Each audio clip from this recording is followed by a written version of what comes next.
Hello everyone, good morning. Welcome back to my channel MS lifestyle.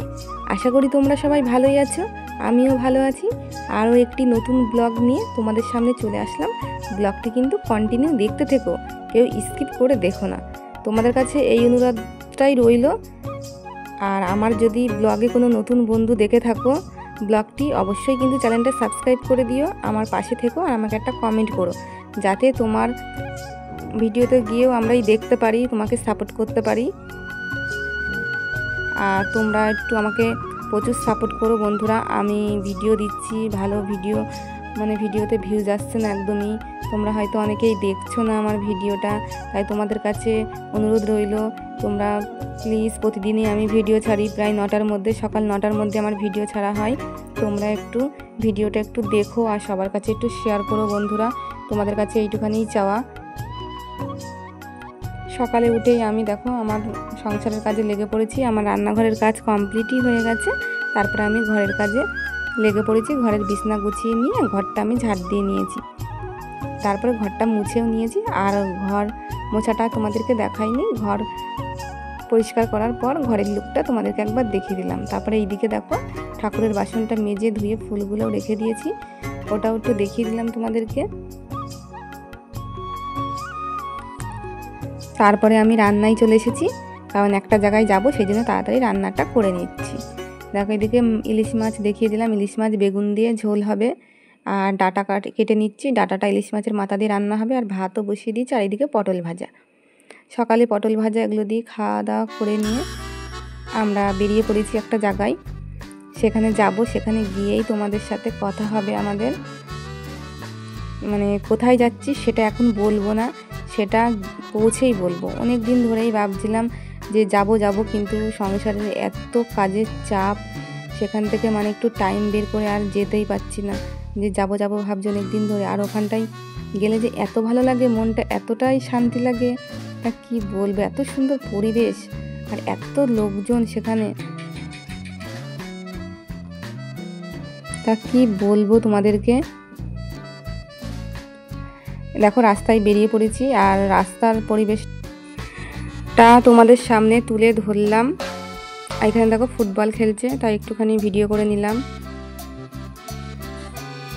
তারপরে রাস্তা দিয়ে মানে আমরা তো যাচ্ছি, আর রাস্তার কিছু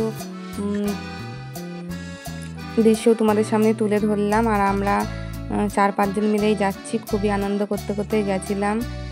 আর সাইডে দেখেছো কত কলা বাগান, আর গাছে সব মানে কলা ভর্তি, পুরো মোচা। তা ভাবছিলাম কি যে এখানে যদি কেউ থাকতো, মানে এই কলা বাগানের মালিক যদি কেউ থাকতো, তাহলে আমরা একটা মোচা কি কলা এগুলো কিনে নিয়ে আসতে পারতাম, কিন্তু কেউ ছিল না, তারপর আর নিতে পারিনি। এবার আমরা যে মেন জায়গায় যেখানে যাচ্ছি সেই রাস্তায় ঢুকে পড়েছি। আশা করি তোমরা বুঝতেই পারছো দেখে যে আমি কোথায় যাচ্ছি। আমি যাচ্ছি একটু গঙ্গায় স্নান করতে। অনেক দিন ধরেই ভাবছিলাম যে একটু যাব স্নান করতে, তার যাওয়াই হচ্ছিল না। সংসারের কাজের এত চাপ যে তার থেকে একটু টাইম বের করে যেতে পারছিলাম না। তাই ভাবলাম যে আজকে তোমাদের দাদাভাই যেহেতু কাজে যেতে পারেনি, সকালে বৃষ্টি হয়েছিল বলে, সেই জন্য ও আমাদেরকে নিয়ে গেল। তা গিয়ে খুব আনন্দ হয়েছে। ওখানে গিয়ে আমরা মানে স্নান করেছি, কিছুক্ষণ বসে টাইম কাটিয়েছি। মানে ওইদিকে এত সুন্দর পরিবেশ একটু দেখেছি। তারপরে দেখো যেই রাস্তাটা দিয়ে আমরা যাচ্ছি, পুরো দুদিকে বাঁশ গাছ, পুরো রাস্তাটা জুড়ে, মানে এই দিক দিয়ে বাঁশ গাছ ঝেপে ধরেছে, ওই দিক দিয়ে মানে পুরো চাপা রাস্তাটা। আর এখানটায় তো পুরো আলোই পড়ে না, সারা বছরই এখানে পুরো অন্ধকার থাকে, জায়গাটা পুরো ছাওয়া থাকে। খুবই সুন্দর জায়গাটা, আর এইখানকার পরিবেশটাও খুব সুন্দর। তারপরে দেখো তোমাদের সাথে কথা বলতে বলতে তো আমি পৌঁছেই গেছি। আর এখানে যে কালী মন্দিরের পাশে কত ফুল গাছ লাগানো, আর এই ফুলটা দেখো কত সুন্দর লাগছে দেখতে, জবা ফুল। ওখানে দাঁড়িয়ে একটু ফটো তুলে নিলাম। তারপরে গঙ্গায় নেমে পড়েছি আমি স্নান করতে, আর মা গঙ্গাকে একটু পুজোও দিয়ে নিলাম, কারণ স্নান করতে আসলে একটু পুজো দিতে হয়, সেই জন্য পুজো দিয়ে নিলাম। নিয়ে আমি এবার স্নান করে নেব। স্নান করে কিছুক্ষণ বসেছিলাম, আমরা চা বিস্কিট খেলাম, খেয়ে তারপরেই মানে আমরা বাড়ির দিকে রওনা দিয়েছি। আর তার আগে দেখো মানে কত সুন্দর লাগছে, মানে গঙ্গায় পুরো জল ভর্তি হয়ে গেছে।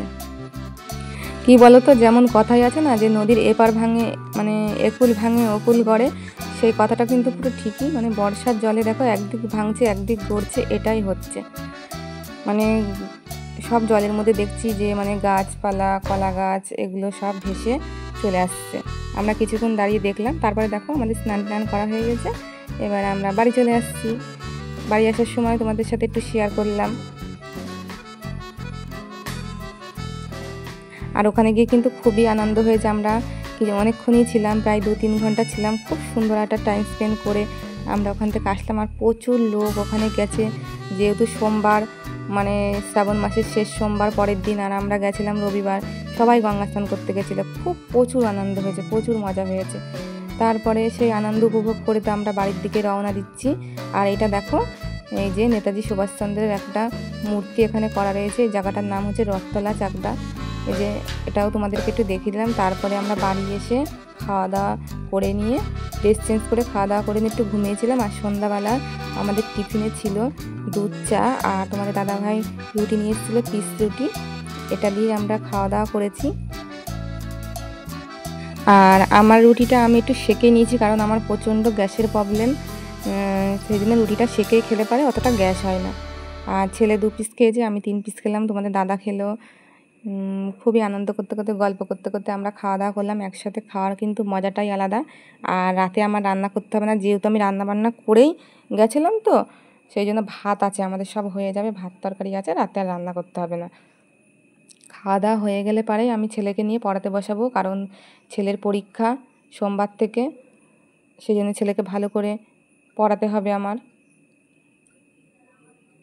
আজকে ভালোই হয়েছে, রাতে রান্নাটাও নেই, আমি ওকে বেশিক্ষণ পড়াতে পারবো। আর বন্ধুরা, তোমাদের আরও একবার বলছি, আমার ব্লগটা তোমরা সবাই দেখো, সম্পূর্ণটাই দেখো। আর যদি আমার ব্লগটি তোমাদের ভালো লেগে থাকে, লাইক, কমেন্ট, শেয়ার ও সাবস্ক্রাইব করে দিও। আমার পাশে থেকো। তোমরা পাশে না থাকলে পারে আমি সামনের দিকে এগোতে পারবো না। তাই বারবার করেই বলছি, তোমরা আমার পাশে থেকো। আর তোমরা কী ধরনের, যদি কোনো ধরনের আমার কাছ থেকে ব্লগ দেখতে চাও, কমেন্টে জানিও, আমি সেই রকমই করার চেষ্টা করব। আমাকে একটু সাপোর্ট করো, আমার পাশে থেকো বন্ধুরা। আজকের ব্লগটি কিন্তু এই পর্যন্তই। দেখা হবে আরও একটি নতুন ব্লগের সাথে।